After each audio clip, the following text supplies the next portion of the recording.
Hello. Good morning, Boridaf. I'm Ben here, back once again. Sorry about the offensiveness of my accent and the annoyingness of the little wavy man. Hello, little wavy man. I don't know if anyone can even see that. I pressed the one down here by my little troop mates. Here he is. Hello, little wavy man. I'm back. I just wanted to talk a little bit more about hitting Titans, because the last video I did on hitting Titans caused a few questions were raised around it, about battle items particularly. Now, as I said, I don't tend to take battle items on Titans.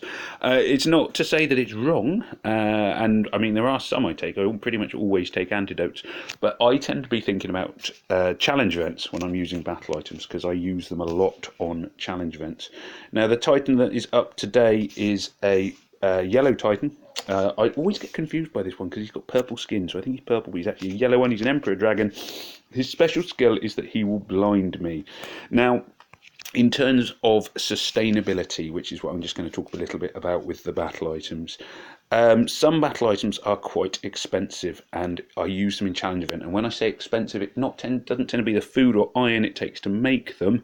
It tends to be the materials that you need. So, for example, let's quickly go down here. Well, Miracle Scrolls I don't bother with on a Titan because it tends to go too quickly. Super Mana Potions need Midnight Roots, and I tend to run short of those.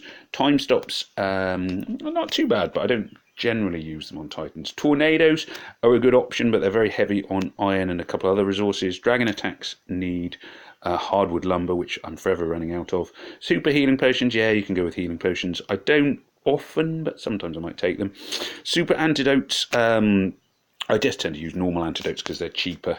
Basically, bomb attacks use Midnight Roots, which, as I say, is one of the ones I run out of a lot.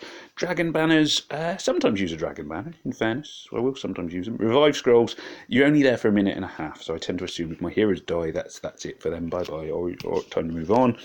Axe attacks use hardwood lumber, which again is one of the ones I'm short of. Healing potions are fine. Mana potions use quite a lot of Midnight Roots, so Midnight Roots are a thing I run out of. Bear banners use quite a lot of mineral ores, actually, which is why I don't often use them on Titans. I do sometimes. Turtle banners are a good option, so I quite often take turtle banners. Minor antidotes, or just regular antidotes, they're pretty good. Minor healing potion, that's good. Arrow attacks I prefer arrow attacks to any of the other ones, to be fair. Some people like bombs and axes and what have you. I like the blinding effect of the arrow attack. Healing potion and minor mana potions. Minor mana potion is what I will take. I probably won't bother with a healing potion. Now, we talked a little bit about strategies. Now, let's just pretend. We're going to pretend here a little bit. This is a purple Titan. Well, I would normally go with a very, very purple team, but let's pretend that I don't have all the purple heroes that I do have. So I am going to pretend that I've got two decent purple heroes, or two, leveled purple heroes. But then I haven't got any others that are worth using. They're quite weak. So some people don't advocate lots and lots of colour stacking, and that's fine. There's loads of different ways to play the game. If I was looking at this and I was assuming I wasn't going to colour stack purple, next thing I would look at is my other strong heroes. Now, I wouldn't go with a yellow. Now, normally I would, because I use Wukong even on a yellow Titan, unless it's a rare one, because then they reflect the damage and what have you. But for this one, I would go with a strong green, perhaps. Now, I could do with a booster, really. I've got Tibertus to weaken them, but I could do with a hero who's going to do the boosting, so I might go with Marjana as a very strong one. And then to boost everyone's attacks and whatever else have you, I would go with Kirill. So this would be this is a team, if you haven't got Wukong and you don't want to overly colour stack because you're a bit weak in whichever colour it is you are using, you can still do quite a lot of damage with a team like this, and it's more consistent. You will find it's less...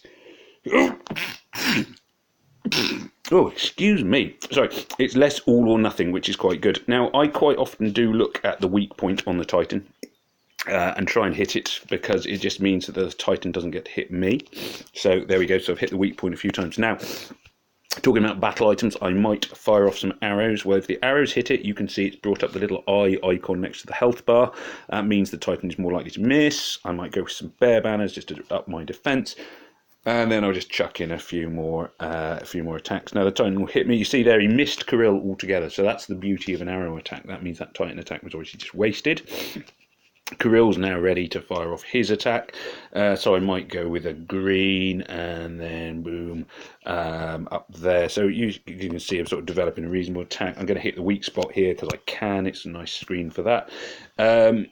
With multicoloured heroes, the weak point is probably less important than it is when you are fighting with, you've heavily colour stacked one colour, because it will mean, it means that you have more options for moves. You are less reliant. Now you can see he blinded me, reduced my accuracy, so I've now undone that with the antidotes, and I've hit him with some more arrow attacks just to blind him again. Just increases the chance of him not killing my heroes outright. Yellows aren't going to do any damage, but I can't actually see any other moves at the moment, so I may as well just fire the yellows off up the screen. I've got blue 3 in a row here. It's not going to be an amazing attack, but hopefully, as you can see, it would have been sort of fairly consistent. The tiles would have done a reasonable amount of damage. I could probably repeatedly do it, and I would always get between sort of 10 and 20,000 because of the consistency of my heroes, which is quite nice. It's less hit and miss than if you go with a sort of heavily colour stacked team. Now, the team I would normally go with, which is the one I'm going to do next, is hello, Guy. Now, if you've got him, I would generally advocate Wukong. He's quite good, so I'll pop Wukong on the side.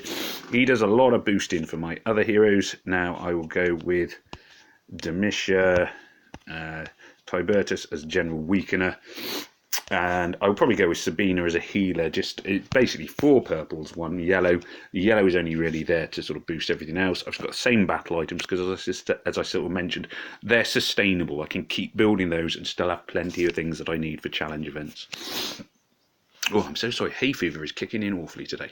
So here we are. Now you can see that the first thing I'm going to look at is the weak point, because I've got very few purples on the screen. So because I've got so few purples, I will sort of try and keep hitting the weak point to stop the Titan hitting me whilst I wait for some more purples to appear. And hopefully some more purples will eventually appear. Now at this point, I can't hit the weak point and actually stun the Titan. So I'm going to go for the yellow 5 there, because that will then give me an option of hitting the yellow gem. Still quite short of options for hitting the weak point, but luckily the Titan missed me then, which was very kind of it. Still can't hit that weak point, but I am. Titan's still sort of partially blinded, so I'm going to go for the reds. There we go. Now, Titan's still blinded. My shields are still up. I'm going to hit the red gem. You can see this attack is probably going to lack much in the way of power because I've just had not very many purples on the screen. I've had gems in now 3 colours, and I'm still waiting on a sort of decent amount of purples on the screen. There's a few coming through now. A little bit too late, unfortunately, but there we go. So I'm going to keep firing off my gems. I've managed to keep blinding the Titans. You can see that my tiles are doing quite a lot of damage, which is good. So tile damage is quite high, and that's the beauty of colour stacking, is your tile damage does go right up. Downside, of course, is I just managed to set that off. There we are, 2,500 from 1 tile. So you can do a lot of damage with a tile.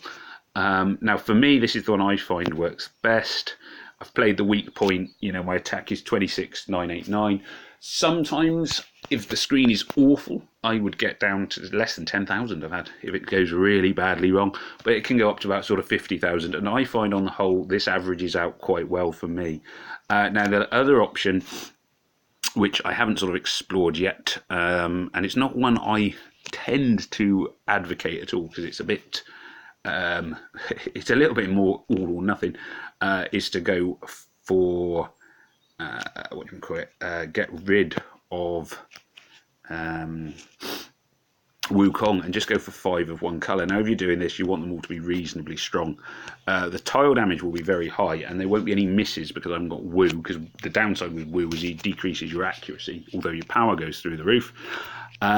This attack is just 5 of the same colour. It means that each tile will do as much damage as it sort of possibly can. Again, I'm just going to go arrows and bear banner. That sort of just helps keep my heroes going at the beginning. So the tiles are now all doing about 700 or 800 damage, and that's without any sort of specials having kicked in yet. Downside is that is kind of all they're going to do. And I'm not having a great sort of screen so far, but you can. This is why I tend not to advocate doing the whole team of purples or yellows, even if I've got woo. I like to have one other colour, because sometimes it gets a bit depressing firing off at him and never actually doing anything. I'm going to do this. I'm not going to use the minor mana potions, because this isn't sort of going particularly brilliantly anyway. I could use the minor mana potions to activate sort of Tibertus. I'm kind of waiting on him really at the moment. I might, let's see, I will activate Tibertus here. So, that's not what I wanted to do. If I do this, I can get Tibertus ready. Now Tibertus will weaken the Titan. So now my tile damage, can you see, has gone up quite a bit, which is quite nice. Cyprian needs that. He's blinded me again, so I'm going to hit him. You need to use the antidotes there. I don't think this is going to be a particularly high scoring attack, and you can see it's very much all or nothing. If you're going with all or nothing, I would only suggest you do it if you've got woo. He makes such a difference to your actual tile damage that he can counter the fact that none of your other colours are doing anything. Again, not a bad score, 17373. I would have preferred to do it with woo and have each of the tiles doing that extra amount of damage. Plus yellow tiles would have done a little bit of damage as well. So that would be my general advice, is either go with a team which is using your sort of strongest heroes, considering people who will boost your attacks and weaken the Titan, or go for colour stacking, ideally with woo or another booster in support. So you could go with woo or Tarlak, or even if you haven't got either of them, Bold Tusk, Kirill, somebody who's going to boost your attack damage. That's often quite good. And lastly, you've got 5 of one colour, which is a very high risk strategy. If the screen doesn't favour you at all, it's really bad. At least if you've got woo or another booster, you're making sure your tiles do loads of damage. In terms of the battle items, as I say, for me it's about sustainability. There's nothing wrong with using the other battle items. It depends on your priorities on the game, and that's one of the beauties of the game, is you can play it in lots of different ways. My priority, as I say, tends to be challenge events, but that doesn't mean that that's everyone's priority. Everybody has different aims. Some people want to do very well on raids or get into the top 100 or the top 10 or whatever globally. Some people focus very much on alliance wars. There's always different elements of the game to focus on, and that's your totally free choice. Go with what interests you, but I would always sort of advocate considering what you need for whatever you are trying to achieve. And if your Titan is your goal, then yeah, if you want to get good Titan scores, throw battle items at them, really go for it. But be prepared that you won't have those battle items to use someplace else. So I hope that was a little bit helpful. I'm sorry it was a bit of a sort of whistle-stop tour there. Gave you a bit of a flavour of what you can do with Titan attacks anyway. So I hope that helps everyone. Remember to hit subscribe and like and the little bells so you know if I've got any more videos out. Tell your friends about the videos, try and get more people watching and everything else. One day I will work out how to get money from YouTube, and then the world will be mine. Anyway, in the meantime, may death come swiftly to your enemies. Peace out, Farmer Ben saying goodbye.